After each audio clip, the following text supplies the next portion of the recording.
to salvation by Christ.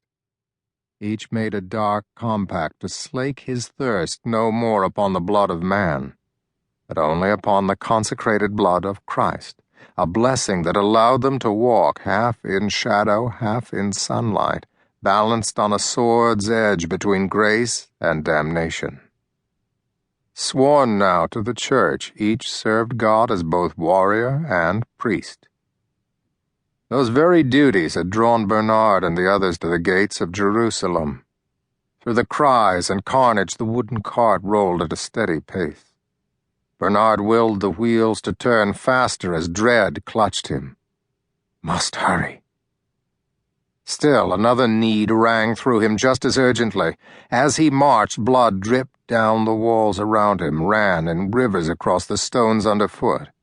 The iron saltiness filled his head, misting the very air, igniting a bone-deep hunger. He licked his dry lips as if trying to taste what was forbidden him. He wasn't the only one suffering. From the dark cage, the beast howled, scenting the bloodshed. Its cries sang to the same monster still hidden inside Bernard, only his monster was not caged by iron, but by oath and blessing. Still, in response to that scream of raw hunger, the points of Bernard's teeth grew longer and sharper, his craving keener still. Hearing these screams, his brothers surged forward with renewed strength, as if fleeing their former selves. The same could not be said for the horse. As the beast howled, the stallion froze in its harness, as well it should. Bernard had captured the caged fiend 10 months ago at an abandoned wooden stable outside Avignon in France. Such cursed creatures went by many names over the centuries. Though once men themselves, they were now a scourge that haunted dark places, surviving on the blood of man and beasts. Once Bernard had the fiend trapped inside the cage. He had swaddled its new prison with layers of thick leather so that not a mote of light could penetrate. The shielding protected the beast from the burning light of day, but such protection came with a price. Bernard kept it ravenous, feeding it only enough blood to survive, but never enough to sate it. Such hunger would serve God this day.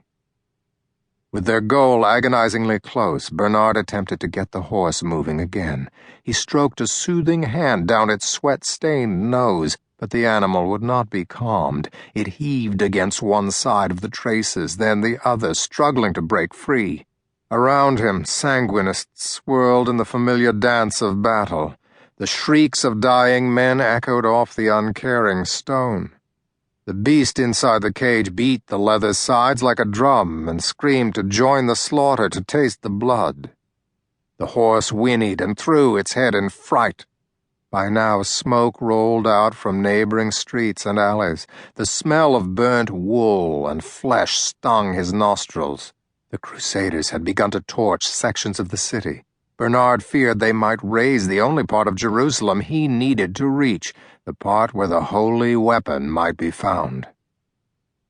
Recognizing the horse was of no more use, Bernard drew his sword. With a few deft strokes, he severed its leather harness. Freed, the stallion needed no urging. With a leap out of its traces, it knocked aside a Sanguinist and bolted through the carnage. Godspeed, he willed it. He moved to the rear of the wagon, knowing none of his brothers could be spared from the battle. These last steps he must take alone, as Christ had with his heavy cross. He sheathed his sword and put his shoulder to the back of the cart.